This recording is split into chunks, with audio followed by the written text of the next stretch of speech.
Periods டைமில் நம்ம உடம்பை எப்படி ஆரோக்கியமாக வச்சுக்கலான்னு பார்க்கலாம். ஃபஸ்ட்டு ஃப்ரீக்வெண்ட்டாக பேட் சேஞ்ச் பண்ணுறது.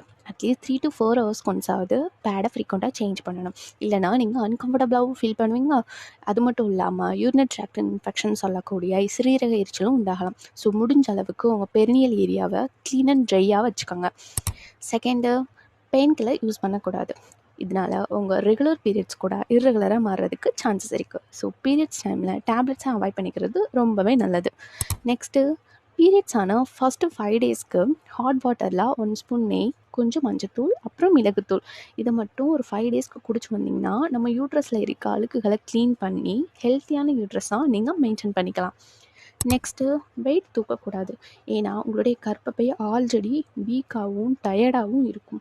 ஸோ இதனால் கூட பெயின் இன்டியூஸ் ஆக வாய்ப்புகள் இருக்குது. ஸோ வெயிட்டை லிஃப்ட் பண்ணுறதை அவாய்ட் பண்ணிக்கிறது ரொம்பவே நல்லது.